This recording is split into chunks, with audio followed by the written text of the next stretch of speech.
Thanks, Aaron. Now, the Bank of England has raised their rates 14 times in a row in a battle to control inflation, but the bank has now decided to place a hold on those increases. The rate of inflation fell to 6.7% in August, down from 6.8% in July, which means overall prices are still rising, but the rate of increase is falling. Joining us now to discuss this is Dr. Roger Gewald, former Bank of England and UK Treasury advisor. Roger, thanks for joining us. I know that you've been calling on the Bank of England to stop these interest rate rises for quite some time. Do you think we've now reached the peak of interest rates in the UK? Can mortgage holders breathe a sigh of relief and say, that's it, we've reached the peak, it's going to be downwards from now on? Well, I think it's very interesting. Good morning, by the way. I think it's very interesting that the previous segment you did was the lady who escaped that cult, because I'm hoping that Andrew Bailey, the governor of the Bank of England, has escaped the cult of raising interest rates as often as he can. Whether that's a permanent thing or not, I don't know. But certainly it's breathed a sigh of relief on this lovely sunny weekend into the country. That means that people's mortgages, as you say, will not go up again.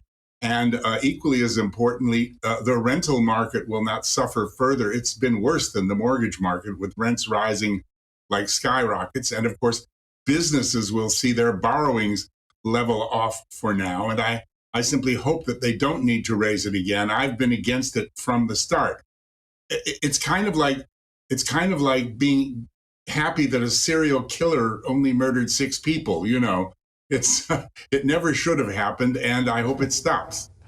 Roger, what do you think the government's priority should be for the economy now? There's a big debate at the moment about whether taxes should come down or whether they should stay where they are. Jeremy Hunt says that tax cuts are virtually impossible at the moment. Do you agree with him about that, or do you think that taxes do need to be cut?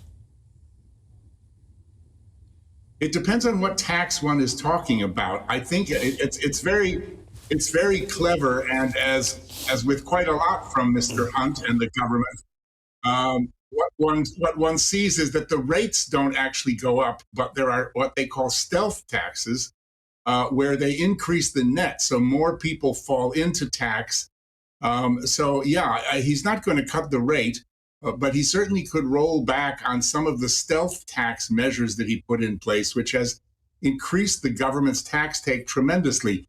He could also cut VAT across the board for 6 or 12 months. He certainly could do something about petrol duty and diesel duty, where the tax take by the government is ridiculous. It's actually a triple tax. So there are a lot of areas where indeed they could cut. They claim that the government debt is so high, et cetera, but if you remember back only a few months ago when Jeremy Hunt introduced all those stealth taxes because of the 55 billion pound black hole, 3 days after that, the black hole didn't exist anymore. So, yeah, I think there's room for some tax cuts. OK, now, all good news so far, some of the things that we're hearing, but I do hear there could be risks ahead. Businesses are looking at a possible recession there, as it's the highest rate of them getting rid of the staff at the moment. So what do we need to be cautious of, aware of? Well, I think more than the dangers of recession for business, which simply means a slowdown in their business, Esther, many think tanks have predicted many tens of thousands of bankruptcies, of insolvencies for business after these 14 rate cuts. That's what we really have to watch out for, is that the huge burden of interest on British business from these 14 tax cuts doesn't sink a huge chunk of it. It's so bad that a little known fact is that the Bank of England actually ran out of money. It lost 30 billion in the last 11 months and had to be bailed out in July by the Treasury, when before these interest rate rises, it was making effectively a profit. Roger, thank you ever so much for joining us. It's always a pleasure to have you on. We appreciate your insight. He went quickly. He did, didn't he? But look, coming on.